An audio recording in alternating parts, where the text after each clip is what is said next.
Good morning बच्चों।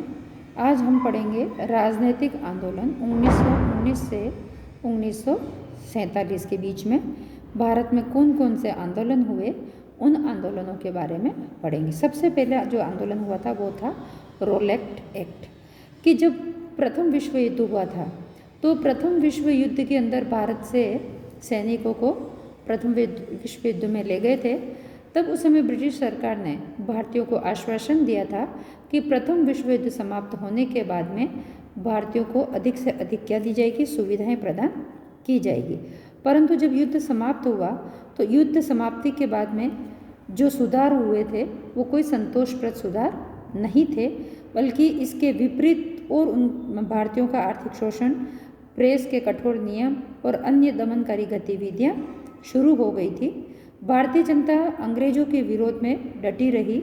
सरकार के षड्यंत्र का भय था, अतः सरकार को षड्यंत्र होने का डर लग रहा था। इसलिए सरकार ने क्या करा, 1917 के अंदर सिडनी रोलेक्ट की अध्यक्षता में एक समिति गठित की। सिडनी रोलेक्ट की अध्यक्षता में, ये नाम है सिडनी रोलेक्ट, उसकी अध्यक्षता के अंदर एक समिति गठित की जिसमें एक कानून बनाया गया और उस कानून बिल को विधानमंडल ने 17 मार्च 1919 को पास कर दिया।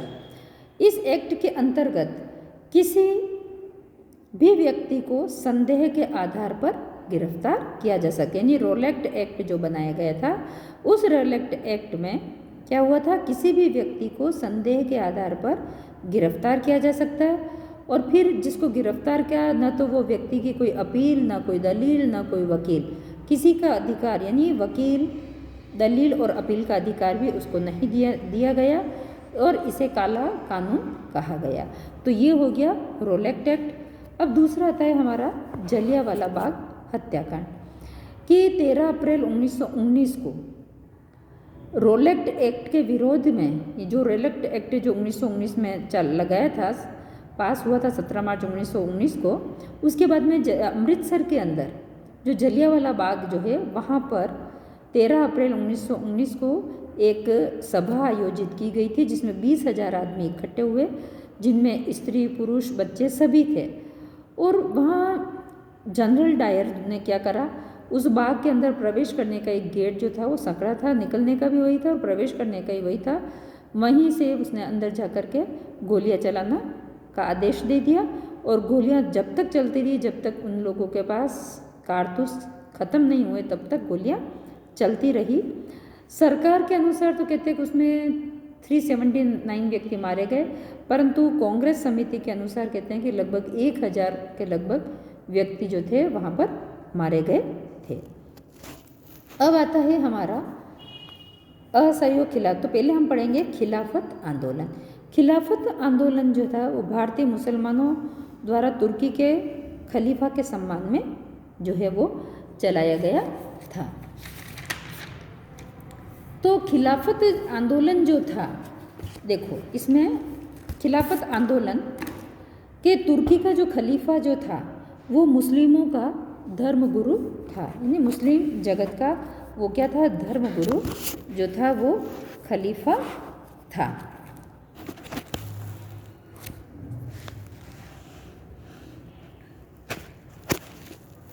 धर्मगुरु था। 17 अक्टूबर 1919 को क्या हुआ, पूरे देश में खिलाफत दिवस मनाया गया। अब देखो पहले तो ये है कि क्यों ऐसा हुआ था कि तुर्की जो था वो प्रथम विश्व युद्ध में जर्मनी का उसने साथ दिया था। आपकी इस बुक में नहीं पर मैं बता रही हूँ, मैं नोट्स में लिख करके भेज रही हूँ कि प्रथम विश्व युद्ध के अंदर तुर्की ने क्या करा, जर्मनी का साथ दिया था। और जब प्रथम विश्व युद्ध में जर्मनी की पराजय हुई थी तो उसके पश्चात अंग्रेजों ने क्या करा, तुर्की को अपना निशाना बनाया और जो खलीफा का पद था वहाँ पर, उस खलीफा के पद को उन्होंने समाप्त कर दिया। तो इसके विरोध में तो ये जो खलीफा जो थे वो सभी मुस्लिम के धार्मिक गुरु थे, धर्मगुरु थे। तो उसके खिलाफ में भारत में भी आंदोलन चला और 17 अक्टूबर 1919 को पूरे देश में खलीफा दिवस मनाया गया। महात्मा गांधी ने भी इस आंदोलन में शामिल हुए और उनको जो केसरी हिंद की उपाधि दी गई थी वो उपाधि भी उन्होंने वापस लौटा दी। परंतु बाद में 10 अगस्त 1920 को सेब्र संधि की गई थी। उस संधि के तहत तुर्की का विभाजन कर दिया गया और तुर्की को धर्मनिरपेक्ष राष्ट्र घोषित करके खलीफा का पद समाप्त कर दिया गया था।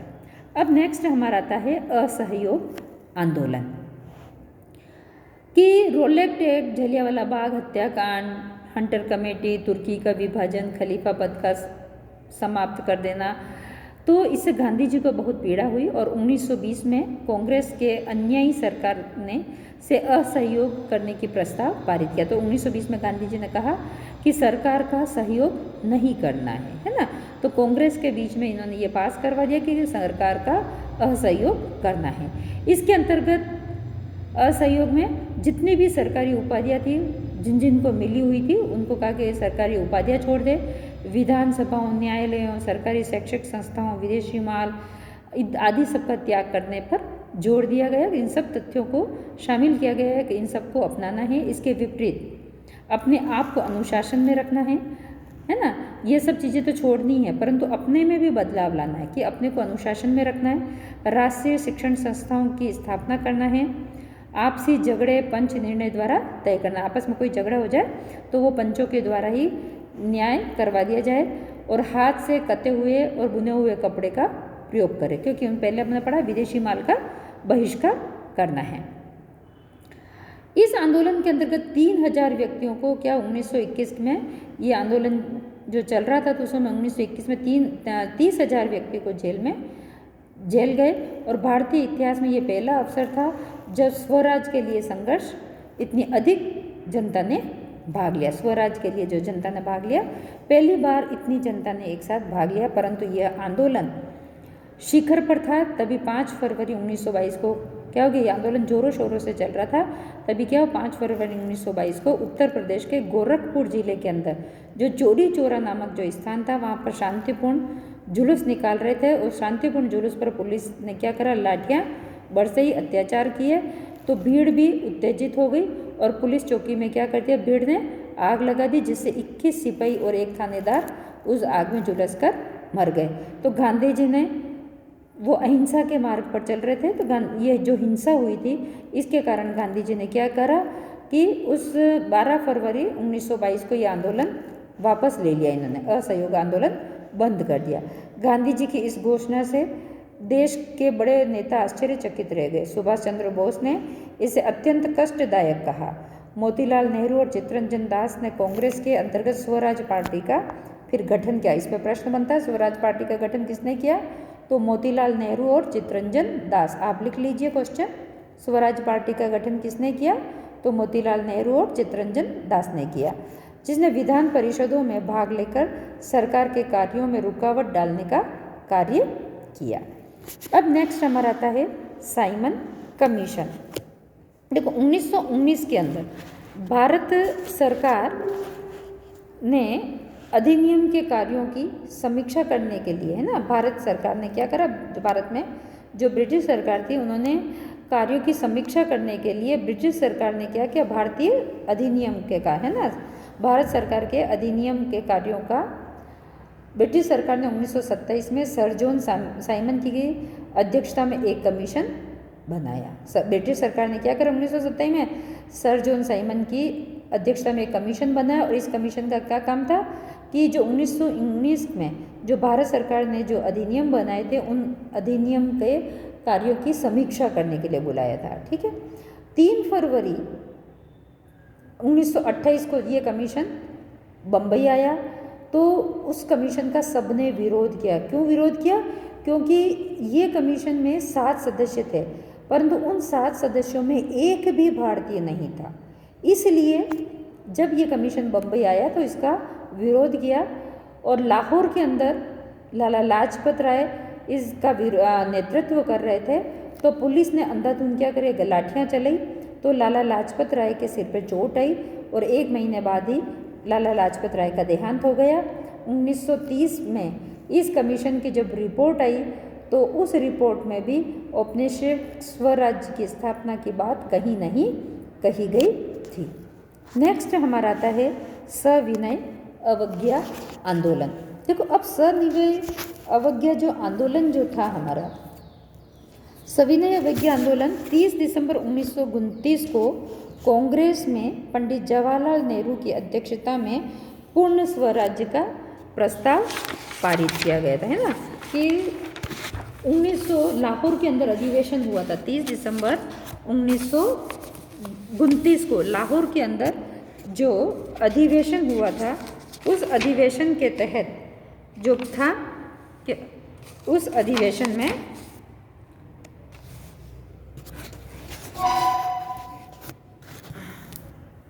सविनय अवज्ञा आंदोलन को वापस देखो आप।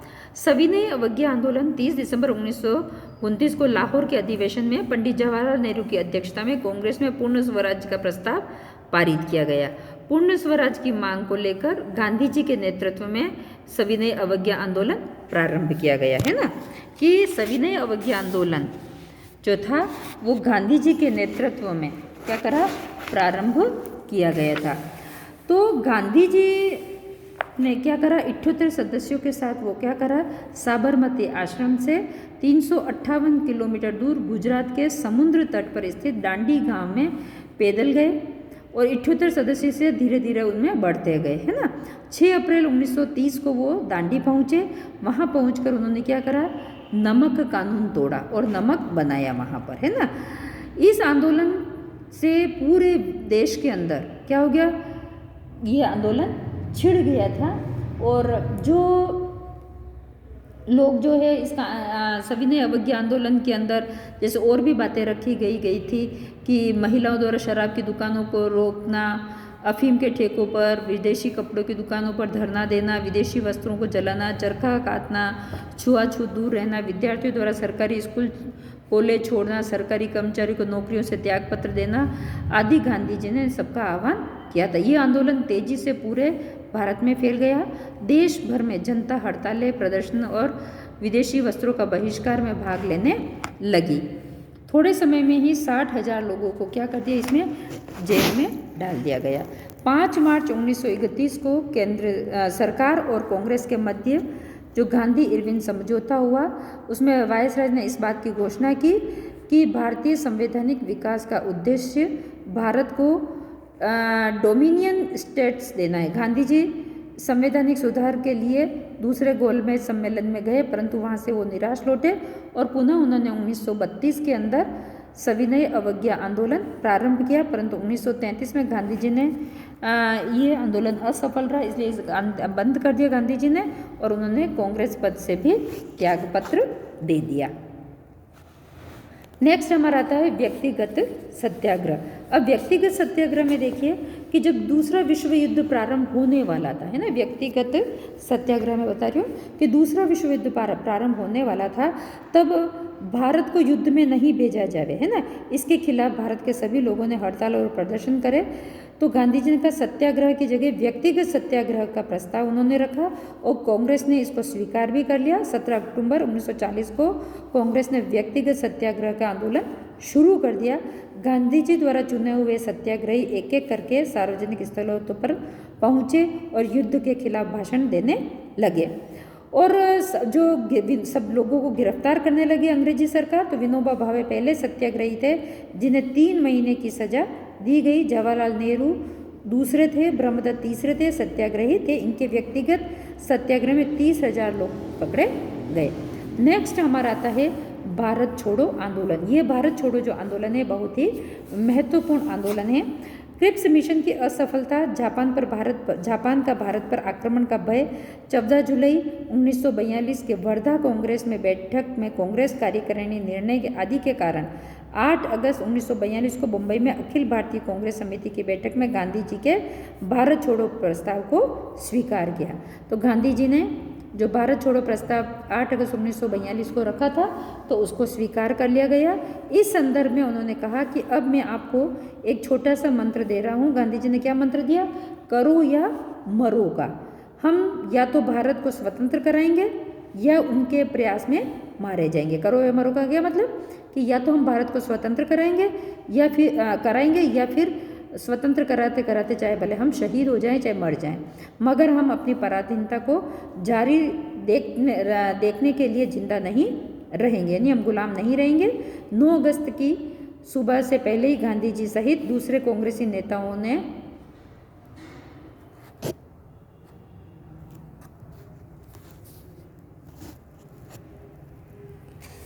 कि 9 अगस्त को क्या करा, गांधी जी सहित दूसरे नेताओं को भी पहले ही गिरफ्तार कर लिया और कांग्रेस को गैर कानूनी संस्था जो है ब्रिटिश सरकार ने घोषित कर दी।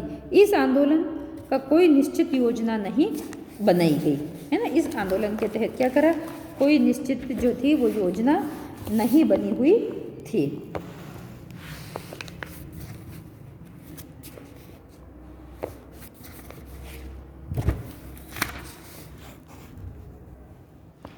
इस आंदोलन में शांतिपूर्ण हड़ताल करना, सार्वजनिक सभाएं करना, लगान देने से मना करना, सरकार का असहयोग करने की बात कही गई। इस आंदोलन को गांधी जी ने अंतिम संघर्ष बताया। अब जनता ने जिस ढंग से ठीक समझा अपनी प्रतिक्रिया व्यक्त करने लगे। पूरे देश में एक स्वतः स्फूर्त आंदोलन उठ खड़ा। मतलब अब जो था, गांधी जी ने कहा कि ये अंतिम आंदोलन हमारा होगा, अब भारत को हमको स्वतंत्र करवाना है, करो या मरो का काम करना है। तो पूरे देश के अंदर जो है वो एक स्फूर्ति फैल गई। कारखाने, स्कूल, कॉलेज हड़ताल और काम बंदी हुई। पुलिस थानों में, डाकखाने, रेलवे स्टेशनों पर हमले किए गए। कांग्रेस, सोशलिस्ट पार्टी के अधिकांश नेता गिरफ्तारी से बच गए थे। इसके नेताओं ने भूमिगत रहकर भी आंदोलन चलाए। इन्हें अंडरग्राउंड हो गए कुछ नेता और आंदोलन चलाते रहे, जिनमें जो अंडरग्राउंड जो नेता हुए, भूमिगत जो हुए वो थे जयप्रकाश नारायण, राम मनोहर लोहिया है ना, अच्युत पटवर्धन, रामानंद मिश्रा, SM जोशी प्रमुख थे इनमें हैं। इस आंदोलन में जयप्रकाश नारायण की महत्वपूर्ण भूमिका थी। तो अंडरलाइन कर दो कि भारत छोड़ो आंदोलन के अंदर जो था वो गांधी जी ने शुरू तो करा था, परंतु जयप्रकाश नारायण की भूमिका भी महत्वपूर्ण थी। अरुणा आसफ अली ने मुंबई में इस आंदोलन का सफल नेतृत्व किया। आंदोलन के दौरान अनेक शहरों, कस्बों, गांवों में आंदोलनकारियों ने समानांतर सरकार भी बना ली। इस आंदोलन का समानांतर सरकार बनाने के बाद में जो आंदोलन का जो भी दमन कर दिया था, इस आंदोलन को वापस क्या कर दिया था, उन्होंने गोलीबारी से 10,000 से अधिक लोग इस आंदोलन में मारे गए। तो मतलब ये है कि ये जो हमारा आंदोलन था वो अंतिम आंदोलन था। भारत छोड़ो आंदोलन जो था वो अंतिम आंदोलन था और इन सब का, इस आंदोलन का उत्तरदायित्व गांधी जी पर ही थोप दिया गया था।